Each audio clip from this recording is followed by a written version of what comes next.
Be taking a look at a pretty cool piece from Switzerland. So what you have in front of you is the M83 version of the Swiss Alpenflage pattern. This is a pretty unique pattern in the sense that its color scheme includes the color orange along with brown, and it's got a very unique set of patterns as well. But before we get into that, I just want to talk a little bit about the history of this camouflage pattern. So this particular M83 designation usually refers to both the camouflage pattern itself and also to the uniform, because preceding this there's the TAS 57, which was the original one, and then the TAS 75, I believe, or TAS 57. But basically, one uniform was used primarily worn by combat soldiers, and this was used for administrative personnel in the Swiss armed forces. So basically, as you can tell, this uniform looks more like a regular shirt more than a military uniform, and it basically was. It was used by the non-combat personnel as far as I'm aware. Now, the actual combat uniform of the Swiss Army had a lot of pockets sewn into it, very bulky, very heavy cotton. We'll take a look at that in another video, but this was basically just used for those personnel who didn't have to, go into combat. That's why it's very lightweight, very simple, not too much going on here. But yeah, before we get into it, let's get into the pattern. This is, to be honest, one of my favorite patterns just because of the way the red and the brown interact along with the shapes as well. And it even dates back to the World War II Liebermuster pattern used by the Germans.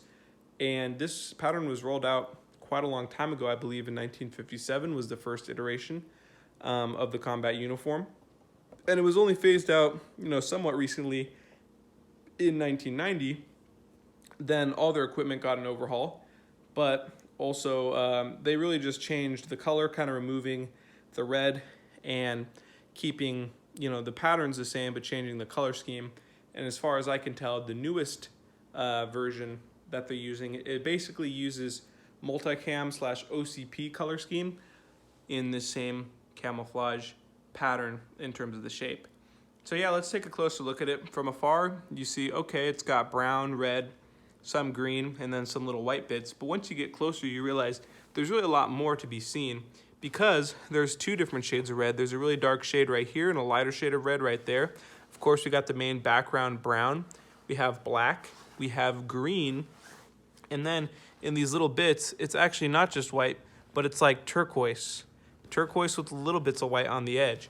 So on some versions of this pattern, you can find that this turquoise is more blue. Sometimes it's more white. So this factor can really change what's in these little dots. But then looking at the shapes themselves, they're kind of weird, because some of them have like these, little spiky bits sticking out on the end. Some of them are smoother. Some of them, these are just like pebbles. These are like chocolate chips you'd find in the chocolate chip uniform. A DBDU, but even before that.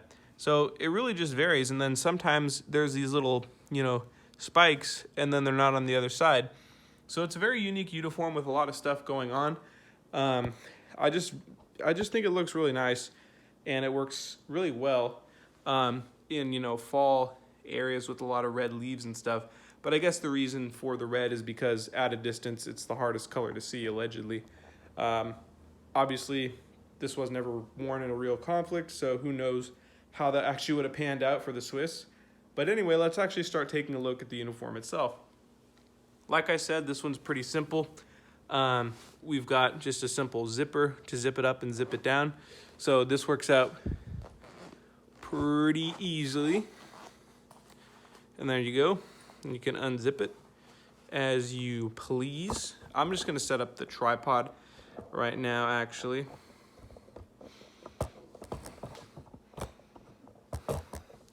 There we go.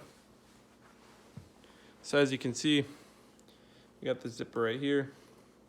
And this piece is unissued as far as I can tell. I'm sure they had a lot of surplus over the years. But yeah, another interesting thing, obviously, a lot of people know, the Swiss Army has conscription. So they have a lot of conscripts, and, a lot of people do their term of service in the armed forces. I've seen a lot of photos of this these uniforms being worn after 1990. Officially, they changed like most of their gear in 1990, but a lot of it was still in use afterwards. The other thing you'll notice on here, 2 large chest pockets with these buttons, and you can hold a lot of stuff in here. There you go. So, yeah, pretty cool. We got a little bit of a thing right there with the tag.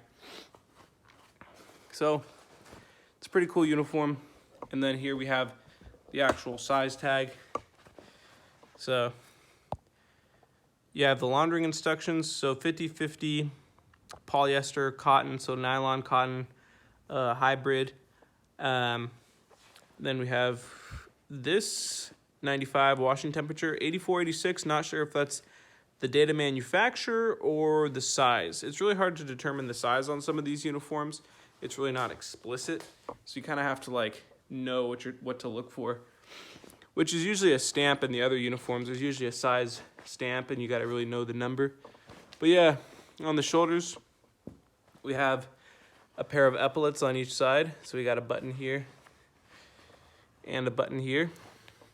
And then interestingly enough, on the left arm, we have like a little medic pouch with an extra button right here, and then a button right here, so you can open it up and put some, first aid or whatever right there. The Swiss, as far as I can tell, had epaulets on the, shoulder, so this probably would have actually been used. And then moving down, we see here we've got a little bit of reinforced material for the elbows. And then on the wrists, what we have to zip it up is a zipper right here. And then this is kind of elastic, so this will kind of like expand around you. But very interesting system having a zipper on the side of the arms, because this allows you to really roll up your sleeves with a little bit more ease. Moving on to the right arm, you'll notice that there are not any pouches as far as I can tell. However, there still is some extra reinforced stitching for the arms. And again, very shiny kind of material fabric. Definitely not meant to be worn into a conflict, because it is pretty lightweight and not very heavy duty. All right, we'll flip it over, take a look at the back.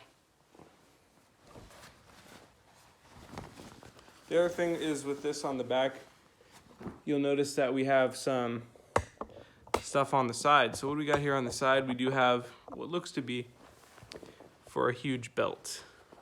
So you can unbuckle this as well. And then of course we get a better view of the pattern at a glance. Turn that brightness up a little bit. So there you go. You can kind of see the pattern more like wider. You can tell that the black is mostly horizontal, not very vertical, so these black pieces move mostly horizontally. And it's pretty neat overall. Just a very aesthetically pleasing pattern in my opinion. But yeah, we'll flip it over. Give it a good old flip.